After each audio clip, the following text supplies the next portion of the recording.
Would people please take your seats and we'll get started.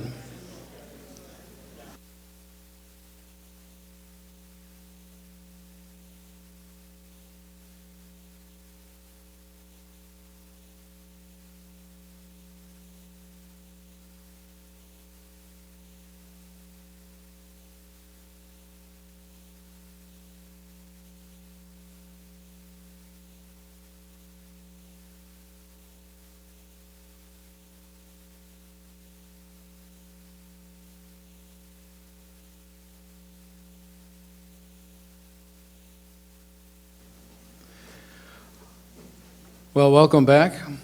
We're now ready to hear from our second panel of the day, which will move the discussion to human performance and medical issues. So joining us on the dais are Dr. William Bramble, Senior Human Performance Investigator, and Dr. Nicholas Webster, Medical Officer. Mr. Bramble. Thank you, Member Weiner. As a reminder for our panelists, please push the button on the microphone to activate and bring it close to you when speaking. When you're done speaking, turn the microphone off by pressing the button again. It'll be red when it's active. Also, the infrared sensor on the rear side of your microphone connects to a sensor in the ceiling. So if you lose connection, you may have to adjust the position of your name tag. You can see if that works or not. Our next panel will address human performance and medical issues. Our panelists are Dr. Christopher Wickens, Professor, Colorado State University, Dr. Frederic Dehais, Professor from France's Institut Supérieur de l'Aéronautique et de l'Espace, Dr. Dennis Beringer, Senior Scientist for Flight Crew Performance Research at the FAA's Civil Aerospace Medical Institute Human Factors Laboratory, and Dr. Jonathan Sackier, Medical Counsel to the Aircraft Owners and Pilots Association, or AOPA. Our first speaker is Dr. Chris Wickens of Colorado State University. Dr. Wickens. Thank you very much for this invitation to address the group. Let's see, here's our, yes. Many loss of control accidents have an attentional component. Certainly we talk about stall and the loss of awareness of angle of attack, pitch, and the airspeed vector. Spatial disorientation, another major cause, loss of awareness of attitude. And these attentional failures underlie the loss of situation awareness, both angle of attack awareness and attitude awareness. And when coupled with the loss of skill at a stall and attitude recovery, accidents certainly result, as we have seen this morning. Stall recovery, as well as angle of attack and attitude awareness, also has an important attentional component. And at the bottom, we see sort of a three-stage model of the processes of loss and recovery from stall, either successful or unsuccessful. If we jump to the attentional components, research has identified two different modes of attention, what we call the parallel and sequential mode. In the parallel or concurrent processing mode at the top, we think of pilots doing two tasks at the same time. For example, flying while talking, or controlling pitch and roll simultaneously in a coordinated turn, or monitoring the outer world at the same time listening to air traffic control. And on the right, we see the little resource metaphor. The brain has a pool of resources. These are drained by the demands of different tasks. And if the total demand of the tasks are less than the supply, then we have successful performance. But if not, one or both of those two tasks start to degrade. And of course, the goal here is to minimize this resource competition between tasks. But we also have a sequential mode of attention involving task selection, switching, and interruption management. A lot of great interest to this in the automobile driving area. And examples of this sequential processing mode are in vision, out-the-world scanning, instrument scanning, and scanning to an electronic flight bag or personal electronic device. Those are single-channel processes. You can't be looking at the same place at these different places simultaneously. In cognition, we talk about listening to and understanding with air traffic control, versus some cognitive planning. Again, those two tasks cannot be done simultaneously, so what we have is this switching mode or switching model, as we see with the blue line at the bottom. And research informs us on both the strengths and the weaknesses of each of these two modes of attention. And I represented this in this little matrix here, that we can look at strengths and weaknesses of both parallel as well as sequential processing. The strengths of the parallel processing mode lie in the fact that we don't have a single pool of resources, but we have multiple resources. And in particular, audition uses different cognitive resources, perceptual resources from vision. So multimodal perception exploits two resources rather than a single one. But we also have strengths in the parallel mode in that we can reduce the demands for resources through the development of what's called automaticity, through repeated practice, and I emphasize the word repeated practice. Task becomes automatic and they simply don't demand many resources. But the parallel processing mode has its weaknesses as well when there are excessive demands on a single resource, and this is certainly true in the cockpit where visual resources are overly taxed. Also in emergency situations, cognitive resources tend to be overly taxed. We talk about the drain on executive control, the sort of higher level decision-making process. Another weakness of the parallel processing mode is that stress, certainly the stress in a loss of control incident, tends to reduce the resource pool. There seem to be fewer resources to be allocated to multiple tasks. The sequential attention switching mode down below also has its strengths. If a pilot has a good mental model that dictates when to attend where or when to look where, models of visual scanning, that can be very effective. And also one can develop skills at task switching, how to go from one activity to another without losing track of the activity that you've temporarily left. But the biggest weakness in the sequential mode is this concept of attentional tunneling, when one stays too long on a task or on a visual channel before switching. And I think we're all familiar with examples of this. But another weakness of the sequential mode is attentional capture, when irrelevant channels or events will grab attention and pull it away from something that's more relevant. Example being the capture of the vestibular system and vestibular illusions when the pilot really should be paying attention to visual indicators. Well, as a human factors person, what we're interested in, of course, is mitigating these attentional weaknesses through either design or training. And so this matrix I will be filling in over the remaining minutes of my talk with each of these different cells. So we can mitigate some of the weaknesses for parallel processing through design, and there are a couple of design areas we can talk about. I'm going to only focus on one. And this is the use of command rather than status displays for recovery, because command displays require fewer of these limited resources in the brain. And in the next slide, I sort of zoom in on this. At the top of the slide, we look at the sort of the two sequences or two stages in a loss of control event, the loss of situation awareness and the corrective response that follows. Situation awareness, is the angle of attack too high, or are we at an unusual attitude and what causes it? A correctional response might be to speed, pitch up or pitch down, bank to the left or right. These are different actions the pilot would take in response. Down below represents sort of three different philosophies of system design. The unaided system is what is currently the characteristic, and the resource demands of situation awareness are high. The resource demands of executing the response are also medium. But if we present a status display, angle of attack display, for example, we have medium demands on situation awareness, medium demands on the corrective response. But using a command display that essentially provides the sorts of verbal guidance in the upper right-hand corner, the demands are both of these are relatively low. So, the resource demands of a command display are less, performance is better, particularly under stress when fewer resources are available. And this is the kind of analysis that research can provide for design. Moving on.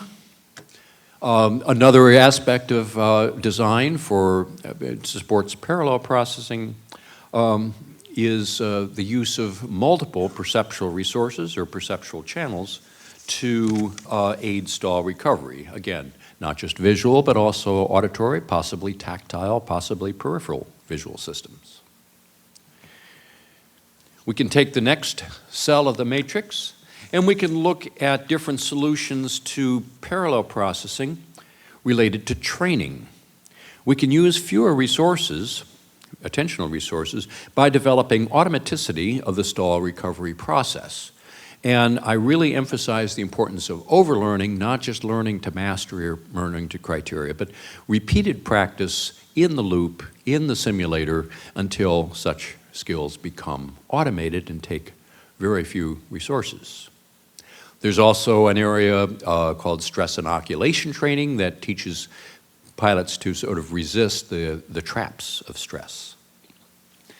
In terms of sequential processing, design issues look at how we can break through the tunnel prior to a stall, and certainly how do we break through the tunnel, cognitive tunnel, to command some recovery of action.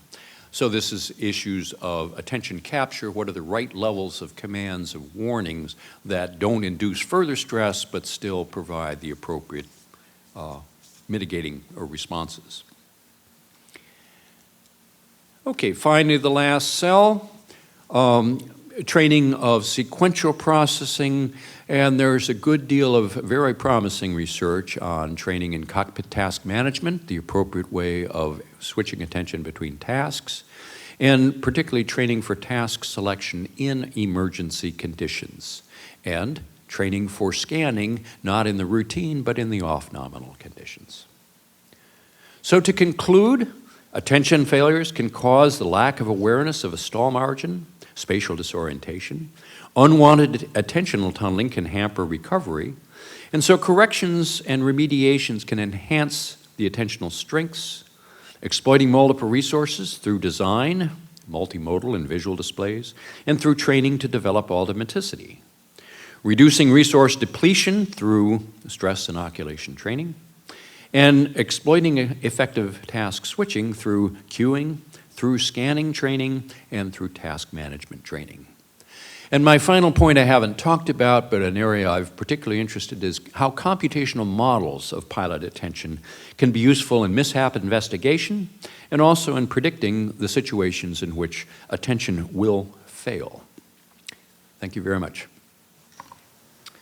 Thank you, Dr. Wickens. Our next speaker is Dr. Frederic Dehais of ISAE. Professor Dehais.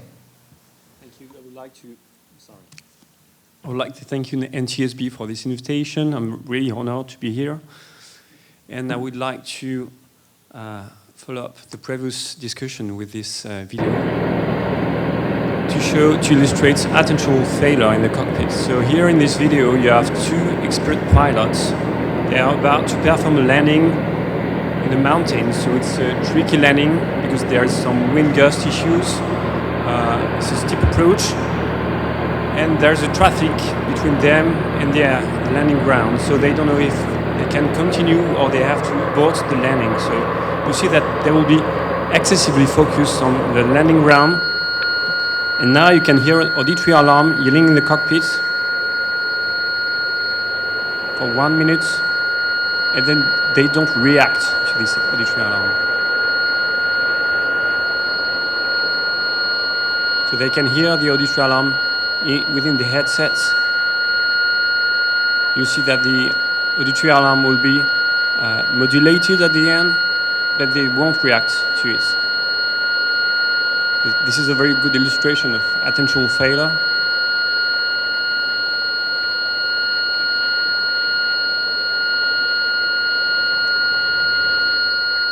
So now it will be modulated.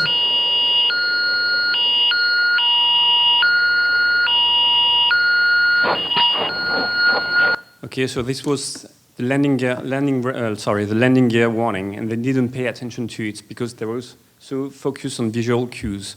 So this video illustrates the needs to monitor attentional abilities in the cockpit in real flight conditions. So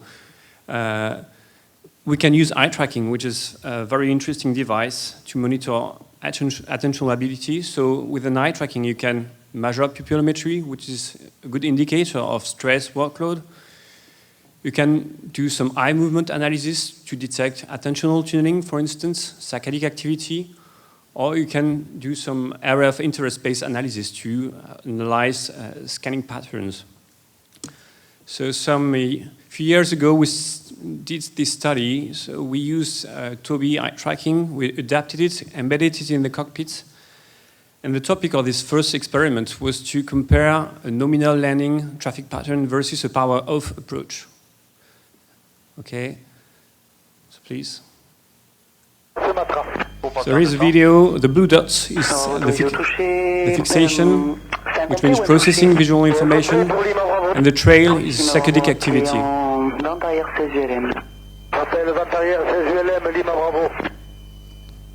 Voilà, vitesse 65 nœuds.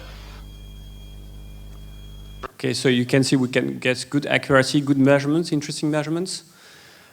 Just some results. We compare the nominal landing with the power-off approach, and we found, which is kind of expected results, that spend more than 80% scanning the speed indicator in the critical situation versus 60% in the nominal landing, which is expected because energy is a critical information when you perform a power-off approach. We also did some pupil diameter changes analysis. So on the left, number one, it's just before the failure. I mean, the failure, we just lower the gaze. And then in the second leg, just after the occurrence of the failure, you see that the pupil diameter is the highest one, because during this phase, you need to set properly your cockpit. And if you do a good job here, it's going to be a piece of cake for the landing. So during the base, the pupil diameter is quite low, which is not surprising. Then it gets more higher during the landing because we know it's a high demanding phase. So this may be interesting, but I would like to emphasize strong limitation because we conducted this experiment with a limited number of pilots. And many factors may influence pupil size, such as saccadic activity, vergences, and so on. So I would like to draw your attention on this limitation. We did another study. So we used for this study a head-mounted eye tracker, which is a very interesting device because you can track the eye, whatever the position of the head. This experiment was conducted in a light aircraft, and we did traffic pattern analysis and 2 unexpected maneuvers, which were 360 turn and kind of emergency landing. So the flight instructor was saying at a moment, yeah, you need to land right now. So there was a descent followed by the climb. So the red cross indicates eye gaze position.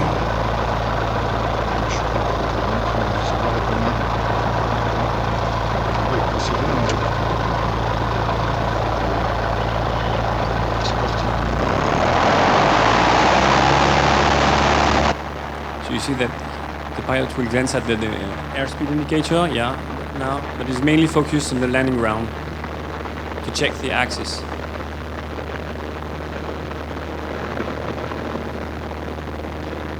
Okay, now we are in the air. So we have good measurements despite this noisy environment. So this second study was conducted with six pilots. And on the right, you can see what we call Heatmap. So Heatmap is for 1 pilot, and on the left, you've got the stats for the 6 pilots. So you see red means it's a kind of accumulation map. So red means that a lot of fixation on the speed indicator, whereas blue is more spread, diffuse attention. So you will notice that during the takeoff, pilots mostly glance at the speed indicator, and of course at the outside. During the downwind, the attention is more spread because you need to set properly the aircraft, like checking engine parameters. They also check at the outside because you need to check regularly, your position to decide when you need to initiate the base.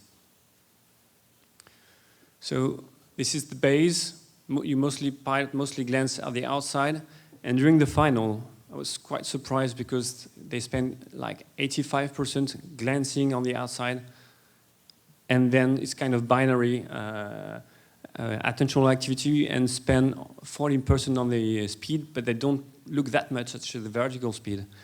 I don't think these kind of attentional patterns are very good because, like 3 weeks ago, I was performing a landing, a critical landing, a lot of wind gusts, and I was totally focused on the outside wall, like spending maybe 90% on the outside wall. I was not checking properly the speed. I nearly experienced kind of loss of control. Hopefully, I had the flight instructor. So you have to keep in mind that during the final, pilots maybe too over-focus on the outside. And here, this is what happens when pilots face unexpected maneuvers. And you see what surprised me is that they spend less time on the outside. The head is down because they do not expect this maneuver.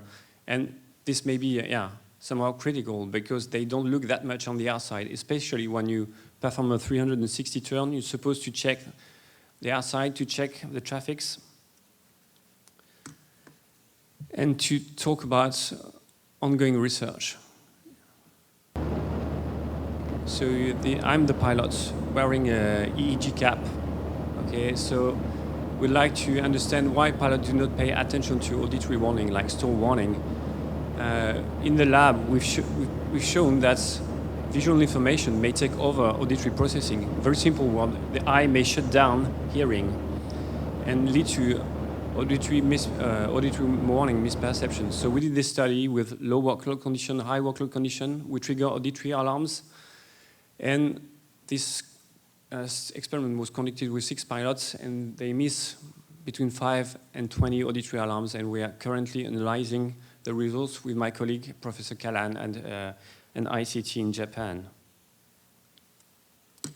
So the conclusions is that most pilots generally spend most time glancing at the outside, which is a good news. The speed indicator is the most glanced instrument. We saw that the final is a very demanding phase. Attention is highly focused on the speed, but mostly on the outside, which could be somehow critical. I'm not a flight instructor, but I found somehow critical, and they don't look at the vertical speed indicator. And when they face an unexpected maneuver, pilots spend 50 to 60% of time head down. And I would like to conclude this talk with a very simple take-home message. So as a pilot, as a flight instructor, as a cockpit designer, please pay attention to attention in the cockpit. Thank you very much. Thank you, Professor Dehais. Our next speaker is Dr. Dennis Beringer of the FAA. Dr. Beringer. Thank you, Bill. What I'd like to take a look at is, let's go further on what Dr. Wickens brought to the fore concerning displays. What we do at Civil Air Medical is we evaluate various kinds of approaches. We evaluate displays, we work for aircraft cert, we work for flight standards, and they propose to us various things they need to have evaluated, and then we look at them. And I think it's critical, if we are to decide we wish to, shall we say, put forward any particular solutions to our problems, that we have good, solid data to support these decisions, and not just opinion data, but good, solid human performance data. If we want to approach loss of control, there are several different ways that have been tried and examined experimentally over the years. These include, first, preventing the aircraft from exiting its normal envelope. And we can do that with what I call passive measures, which is looking at displays, visual or auditory, where they tell us when we leave the envelope. We can have active intervention by an automated system at the boundaries, when we approach the boundaries of the envelope. And we can have a performance control system, which is like an envelope protection system, but it actually prevents us from ever going outside of the envelope. We can also provide recovery assistance, and that would be when the performance gets out of tolerance, we can have displays that tell us that, and as Chris pointed out, command displays that show us what to do. Not just tell us that we're out, but tell us what to do to recover. And active response, which is a control system intervention where the system itself actually intervenes to correct the situation. If we look at first visual displays, and I'll show you some examples in a moment, visual display requires visual monitoring and attention. And the pilot may not be looking inside the cockpit for a lot of these visually oriented maneuvers. Therefore, we really need to have an auditory component. It's recommended to either inform the pilot as to what's going on or draw the pilot's attention to the visual display. And one of the big questions is, do the displays we're creating conform with behavioral expectations or stereotypes, what we as human information processors expect the display to do? Do they maintain the expected directional relationships? Do they use the principle of pictorial realism? That thing which is depicted in the display looks like its counterpart in the real world? And how much resolution is needed in the displays by task? I mean, can the indicators be categorical? Can we have a string of LEDs? Or do we need something that's continuous that gives us much finer resolution? Let's look at some of these. These are proposed angle of attack indicators for add-on. This is after the fact, aftermarket. So if we look on the left side, you can see the top one, it's continuous. It pitches up, and up, the stereotype is up means increase. It capitalizes on pictorial realism because it shows what looks like a wing. If we look at the two bottom displays on the left, both of them up is increase. On the left, the chevrons equal what the response direction is that's required when you get up into the red. The yellow and the red have chevrons pointing down. A good display will show the pilot how to respond, and that's important. If we look on the right side, you can see that the dial at the top actually increase is counterclockwise, which is counter to the stereotype, and the two bottom ones, down is more, which is counter to the stereotype. What we have right now in this aftermarket AOA situation is a lack of specifically display standards. So we need to define and put into place display standards for these things to be sure that they are effective across the board. Now, if we look at providing guidance for attitude recovery, Dr. Wickens brought up this very issue about command displays. I've already reinforced what he said about multiple channels with visual and auditory, but now let's reinforce about command displays. Note that these displays, this is an electronic primary flight display in both cases. On the left side, we just have the ADI background. On the right side, we have an actual terrain, synthetic vision background. Each of them show the pilot how to respond to return to straight and level flight. And one shows the roll, one shows pitch. The ones on the right, however, are a little different in that the length of the curves or the length of the line are directly corresponding to how far the pilot has to go before they achieve resolution. So the shorter, on the bottom right, the shorter the line, the less distance the pilot has to pitch to get back to level flight. The results we found for research on these is that the displays were found very useful. They reduced ambiguity and provided direct guidance, and the pilots said they were quite usable, and their performance, as measured in the flight simulator, reflected that. Now, if we look at continuous information via displays, again, this requires pilot monitoring and response. So we have information depicting the aircraft's state. We can have information on aircraft performance relative to the desired performance. So that's desired performance versus actual performance, and the pilot has to bring them together. We can have information on aircraft state relative to its overall operational envelope. We can have information on hazards external to the aircraft that may affect controlling behavior, other traffic, obstructions, whatever it may be. And we can have information and warnings when the aircraft approaches the boundaries. There's been a lot of work been done at Delft University on doing that very kind of thing. But this all requires pilot monitoring and response. Now, we can provide continuous guidance through highway in the sky or a flight path marker. And there's been a lot of research done on that, about 20 years of research at least.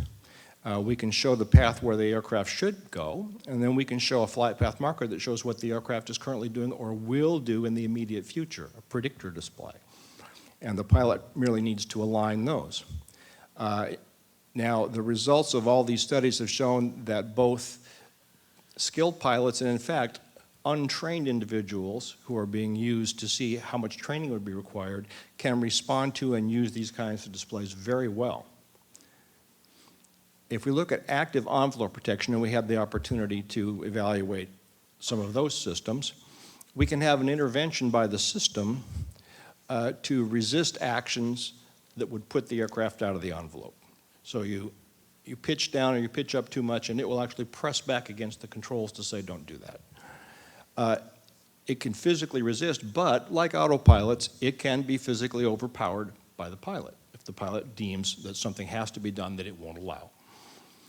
We can have a performance control system, which is somewhat like the Airbus philosophy, where you command aircraft performance and not the positions of the control surfaces of the aircraft. And let me jump over to the next slide just to show you that. And there's a limitation there to the operations within the envelope. You can't exceed the envelope.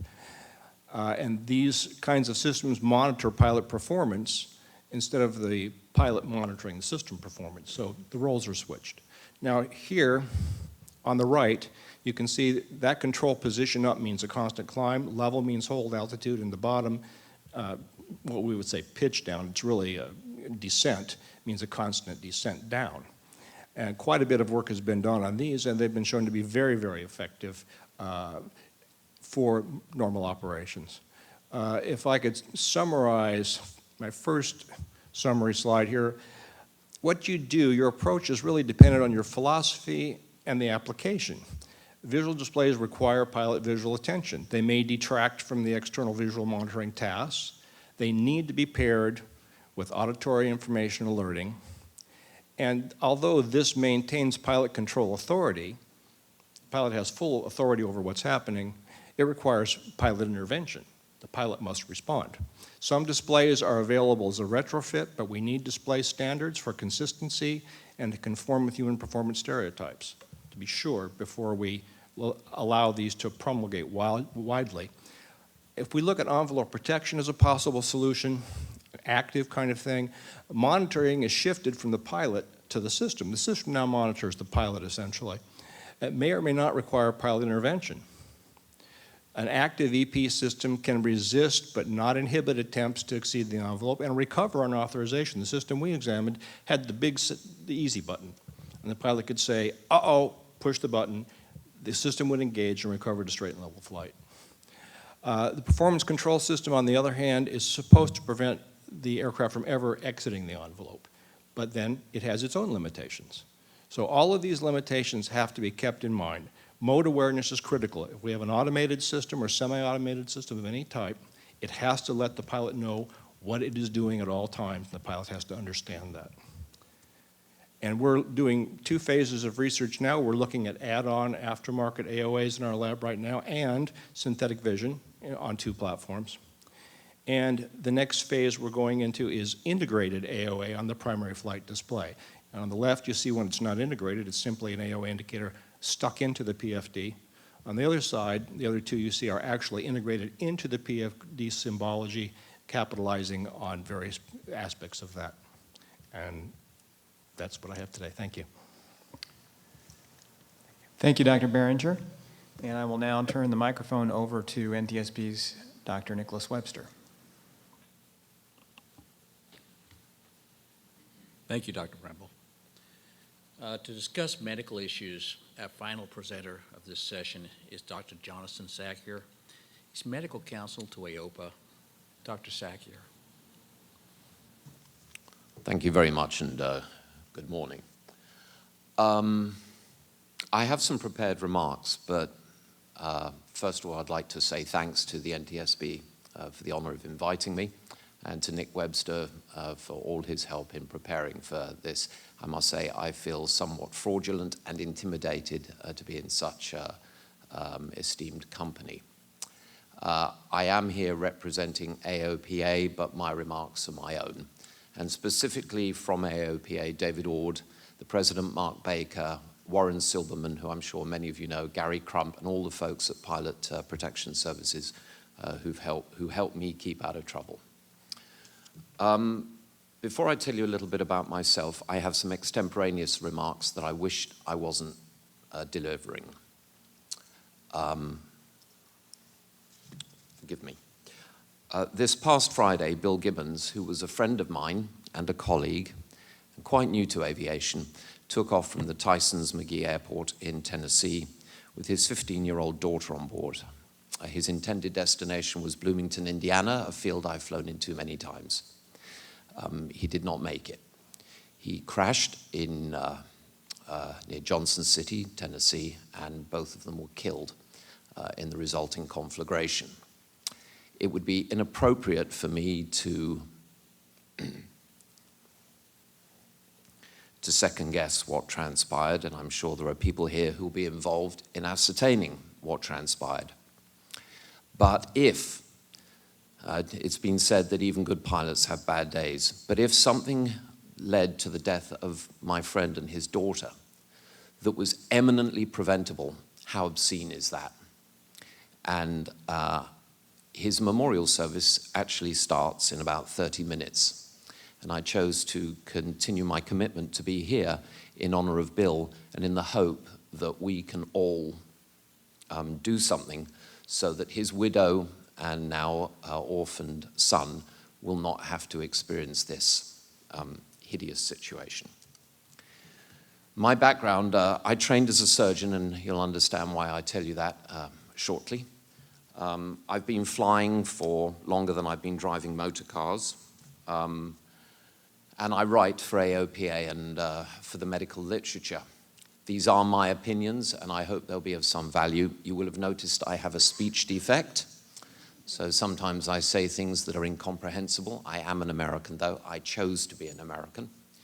And if any of you are familiar with the Doctor in the House television and film series, Sir Lancelot Spratt, the chap in the middle with the beard, was the very epitome of the pompous British surgeon. So if I say something that sounds pompous, please forgive me.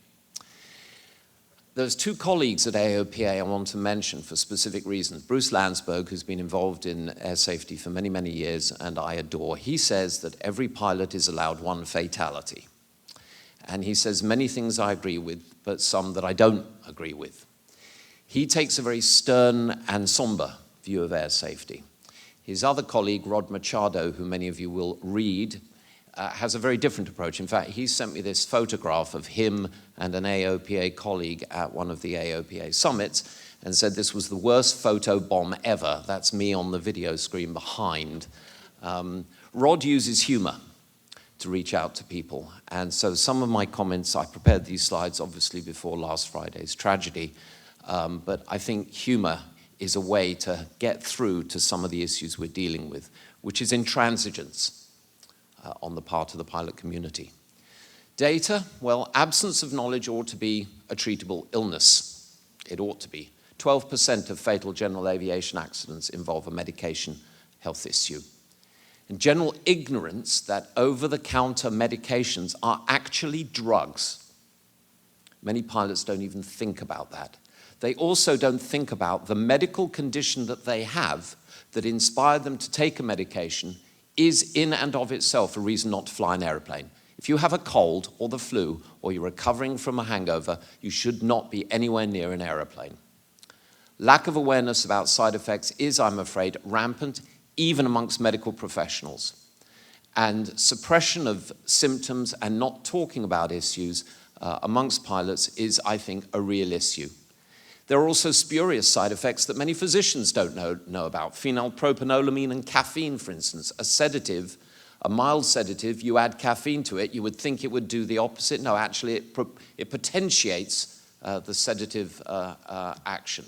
I've written about this a fair bit, but so have a lot of people, but it isn't enough, and we are not hitting home with things that ought to be 100% preventable. There are a whole bunch of known resources. Everyone here knows I'm safe. How many people here, please put your hands up if you're a pilot. How many of you have ever gone out to the airplane on a day where the weather's magnificent, the plane checks out, you get in the airplane and you say, you know what, I'm not flying today. I just don't feel right in my head. I've certainly done it, and I commend people to do it more often. You will never ever, what's the old expression, it's better to be down here wishing you were up there than the other way around. The FAA has drug resources. The AME can talk to pilots about what drugs they should and should not be taking. Pharmacists are a resource. Pilot training, I do not think adequately addresses aeromedical issues. Neither does the FAR-AIM. And when it comes to recurrency training, it doesn't get discussed. In fact, the guy who does my biannuals, I talk to him about health issues that impact his flying. AOPA has developed a number of resources. They have a database online. We have the Fly Well articles. There's an article I wrote, 10 stupid things pilots do to mess up their medical. I was told I shouldn't use the word stupid, but how's about this? The number one reason pilots have issues with their medical is they're taking medications they shouldn't be taking. Totally avoidable. We've made videos on this subject. Maybe we need to disseminate this information more widely. We have letters that we answer on a monthly basis. And do you know the most frequent reason people write a letter? I'm taking, Godolol. I'm taking strengthamycin. And you say, well, actually, check the database. You're not allowed to. Or I have ADHD and I've been taking Ritalin. Is that okay? We actually get these letters. We have webinars on the subject. We've done live panels. We've been doing a lot of things, but it clearly isn't enough. Pilot Protection Services was a service that was set up to help pilots, and if anyone wants to know more about it, I have some information that I can provide you. I'm a fully paid up member. Pilots, we describe ourselves as the highest form of life. I've told you I'm British. When I go back to my native England, I'm very grateful for that sign. Drive on the left, because when I'm here, I'm driving on the other side of the road.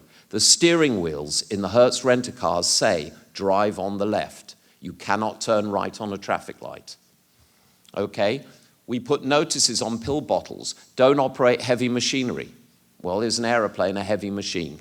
What are we advising pharmacists to tell people who are pilots? Never mind HIPAA, maybe pharmacists should know that that patient is in fact a pilot. We have wonderful, who here has one of those remove before flight, key rings, underwear, any of those sort of things? Why don't we have a key ring that says, are you well to fly? Are you safe to fly today? Have you gone through the I'm safe routine? I don't know if you can read that cartoon. Nurse, get on the internet, go to surgery.com, scroll down and click on the Am I Totally Lost icon. I've been there a couple of times. When I trained to fly, stall training was part of flight, and I'm a big believer in it. The problem, we were talking before about loss of awareness or being impaired. The problem with being impaired is the impaired pilot doesn't know they're impaired. So how do we avoid that? We need to have wider knowledge of vertigo. More of the same or something different. Continue doing what we're doing, but do more of it. And in fact, if the third-class medical reform does go through, I see this as a golden opportunity to educate pilots more about health and demand that they know more and demand that they take better care of themselves. Surgeons learned from pilots. We now use checklists. I think it's time that pilots learn from surgeons. Sir Lancelot Spratt was, as I said, the very embodiment of the pompous British surgeon. We now no longer tolerate such behavior. We expect people to be well-behaved, polite, and respectful. It would be good if pilots showed a little bit of humility before getting in their aeroplane. What do we want? More articles, more newsletters, dedicated webinars, videos, live events. Maybe we put big displays in every single FBO. Maybe we have stickers to go on the fascia of our aircraft. But what we don't want is this. What we don't want is this. You don't change behaviors until you change beliefs. And people need to believe that they are, in fact, mortal. The Alfred Hitchcock movie Vertigo was based on a French book called, I believe, The Living and the Dead. Proper training and proper awareness keeps us amongst the former and away from being amongst the latter. Thank you for your attention. Thank you, Dr. Sackier. Our condolences for the loss of your friend, and thank you for taking time to come visit with us. This concludes the presentation for this panel, and we will begin with a questioning. Dr. Bramble? Thank you, and thanks to all of our panelists. We will be dividing the questioning with the first 15 minutes or so addressing attentional issues, and then 5 minutes following up on the medication and impairment issues. So I'd like to begin with Drs. Wickens, Dehais, and Beringer and ask, what do we need to know about human factors in general aviation loss of control accidents to better understand and prevent them?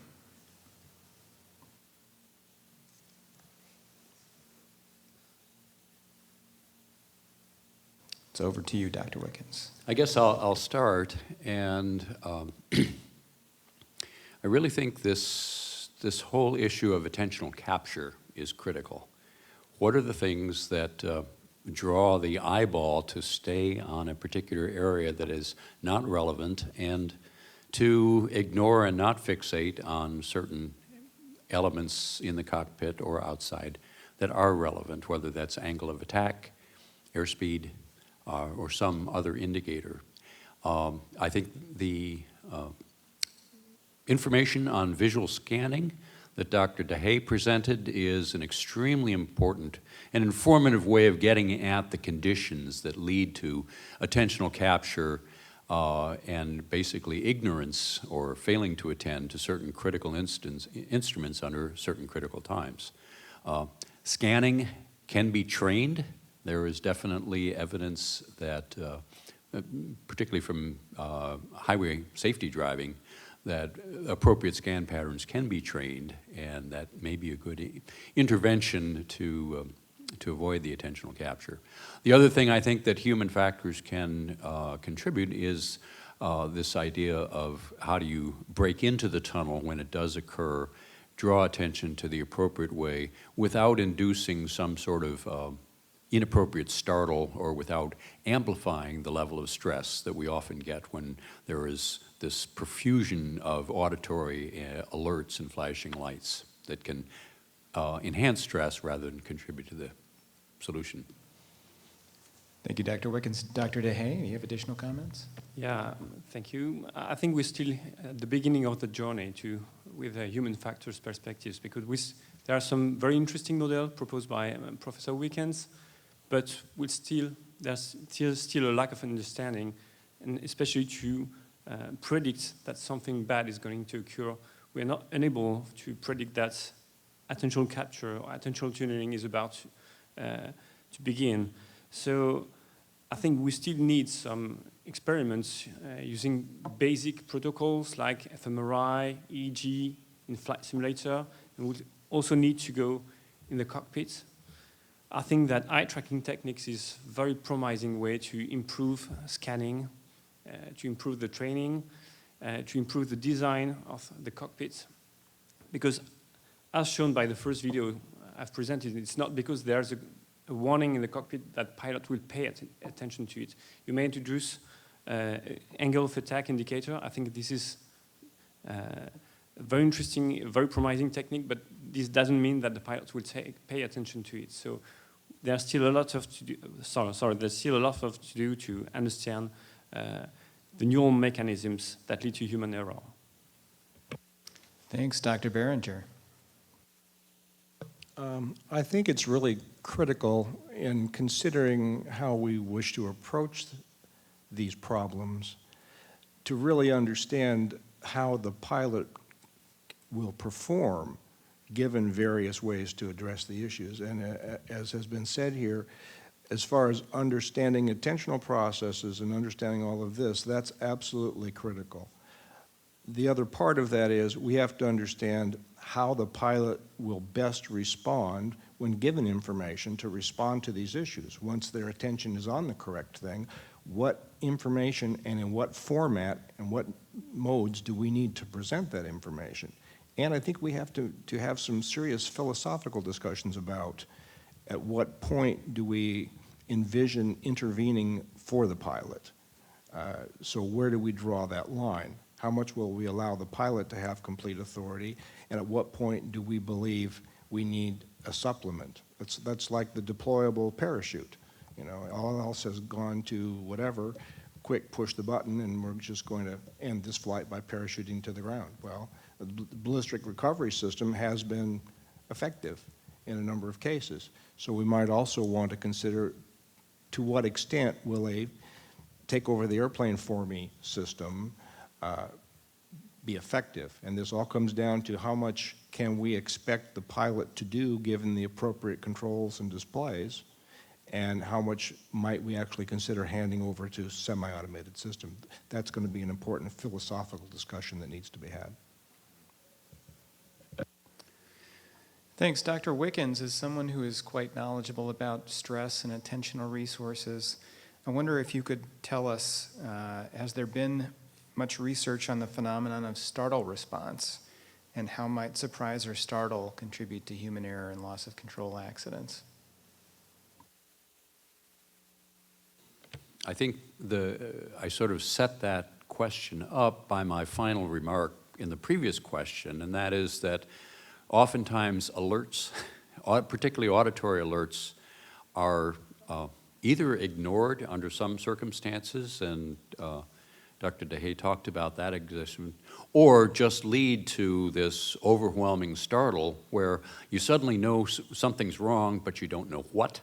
And the stress of knowing that something's wrong is going to reduce your ability potentially to diagnose what's wrong if you haven't been staying in the loop prior to the startle alert. And without a good diagnosis, there is not necessarily a good and effective response. I mean, I think there's plenty of evidence of this idea of the overwhelming startleness or stress produced by the alarms themselves. And so there's a lot of work that needs to be done in the design of alarms, particularly anticipatory alarms, things that can kind of softly tell you something may be going on before you've reached the critical state of the alarm. And I think it is this startle response of the loud auditory sound that oftentimes, defeats the corrective response. And that's why I'm kind of an advocate of the idea of voice commands coming from automation that tells you what to do rather than a simply alert that tells you something's wrong. Dr. Dehais, do you have any additional insights to offer on the startle response issue based on your research with EEG and fMRI? Yeah, I totally agree with Dr. Wickens. And I particularly recommend also to use video to show what actions have to be done, because there are very famous accidents when the pilot do exactly the opposite as expected. For instance, for GPWS alarms, TCAS alarm, they're supposed to pull and then you push the stick. So what we did in the lab, we used some videos to show what needs to be executed by the pilots. And in fact, this kind of video, it stimulates, it warms the motor cortex. Because when you trigger a warning in the cockpit, so the pilot may pay attention to it, may trust the alarm, may understand the meaning of the alarm, and may find the solution, what I'm supposed to do. So if you show a simple video with a hand doing something, you warm up the motor cortex, because we have mirror neurons in the motor cortex that directly leads you to execute perfectly the maneuver. And we did some tests, and we show that we divide by 3 the reaction time to some of pull-up alarms when you show what is expected. So, yeah, using a neuroergonomics approach, using fMRI studies, can be very helpful to design new solutions, new warning systems. Thank you. Dr. Beringer, in what circumstances might angle of attack displays be most helpful for preventing loss of control accidents? And Bill, here I was going to tag on to what they were just saying. Feel free to add to that question if you'd like. Let me go quickly to startle response, just because I want you to read the journal. Because I happen to be the editor of the International Journal of Aviation Psychology right now, I have information none of you have. meaning there's a paper on startle response about to be published. So hopefully if you look in issue 25.2 or 25.3 from this calendar year, that paper will appear. And it does provide some interesting insights into this whole issue of startle response. So Bill, your question was the contribution of AOA displays, the potential contribution? Yeah, although we only have about 17 seconds left. I'll say what I've been wanting to say all morning. The jury is still out. We need more data. It is task dependent. We're looking at half a dozen different tasks using these add-on AOAs, and the results are mixed in the pretest, so more on that later. Thanks. And with that, I'm going to pass the baton over to Dr. Webster to follow up on the medication and impairment issue. Hey, thank you very much. Well, Dr. Sackier, we've seen from your presentation that pilots are often unaware of the common side effects of the medications they use. Where are the holes? Where are these holes, and why do the pilots not seem to understand what they're taking? What do you see? It's a great question. I think, first of all, there has to be a comprehension that operating an aircraft, which we're all, very proud of the skills we've acquired, and we're very privileged to do it. And people get very focused on preserving our right to fly, our privilege to fly. And I trained in Britain and watched those rights being eroded, and we didn't do enough. But I think it swung too far. I think people are I'm going to the airport and I'm flying today. And they pay lip service to how serious a matter it is. So number one, that's important. Flying when you are not 100% well and 100% focused we all know that accidents are a chain of events, right? Multiple factors. You have a bit of a cold. Well, that means that you're not oxygenating well. That means that you're feeling a little bit down. That means that your airways are not full. You're going to be focused on sniffling and sneezing and coughing, and not the fact that your manifold pressure is not where it should be. You then take an over-the-counter medication, and with the profligacy of marketing of healthcare solutions, it's so readily available that people don't think of them as drugs. I think we could put some of these systems in place, and we could automate the system with electronic medical records nowadays. We could preserve patients' confidentiality, yet we could still put some barriers in. I think we've got a responsibility to educate the pilot community that if you're not well, don't fly, period. Your life won't end if you don't fly because, for a few days because you've got a cold. Secondly, you buy something over the counter, it's a drug. It's a drug. It's going to change the way that your brain functions and your body behaves. Phenylpropanolamine, which is the most common I believe the most common medication implicated as playing a role in fatal aviation accidents, is widely available in multiple medications, and people don't think of it as a drug. Yet, if you look at the recommendations, one should wait 85 hours after a dose of phenylpropanolamine before flying an aircraft. 85 hours. I don't think people they're not aware of it. Then there's a small element of hubris. That's the average pilot. I'm better than that. I can fly today. I'm good. Well, thank you, Dr. Sackier. It looks like you're running out of time here, so I'm going to turn the questioning over to our member Weiner. Sir?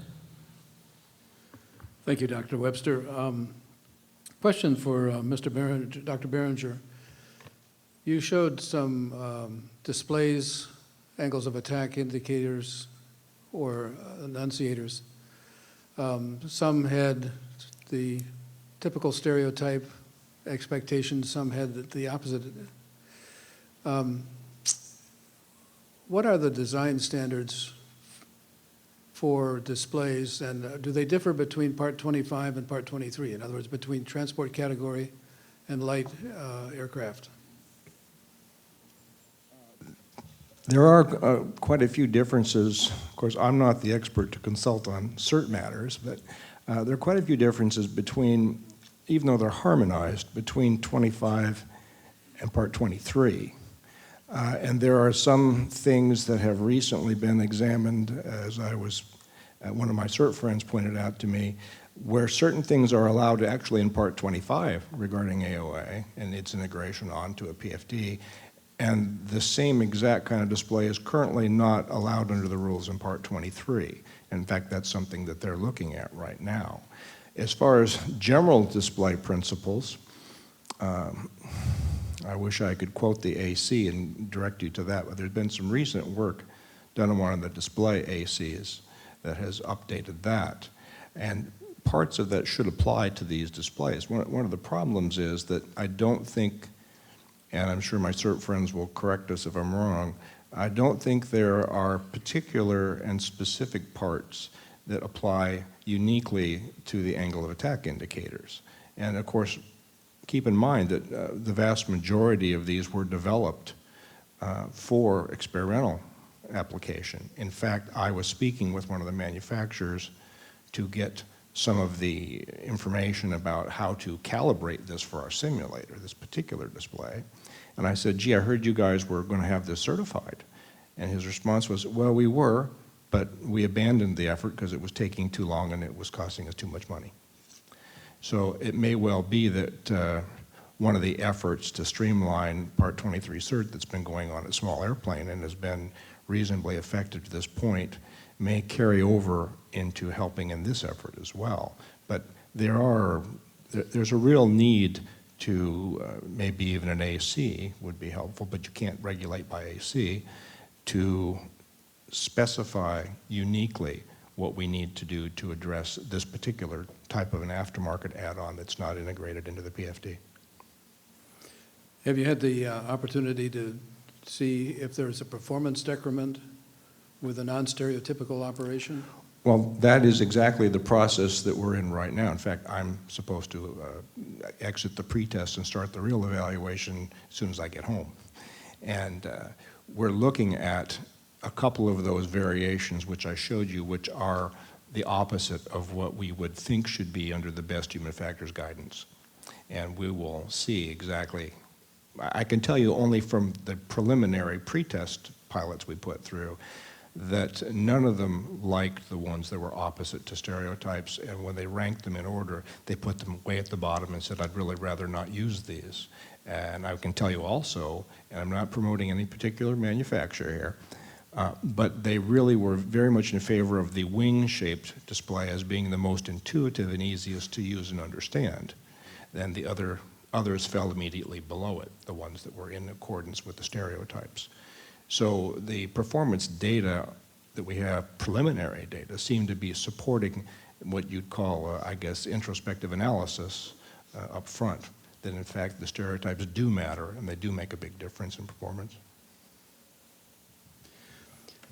And as far as experience at the NTSB, we've recently added a checkbox, if you will, on the accident report form for whether or not the airplane had an angle of attack indicator on it. Fortunately, we've not had enough accidents to draw any conclusions yet. Comment on Dr. Sackier's discussion. And again, condolences for the loss of your friend and his daughter.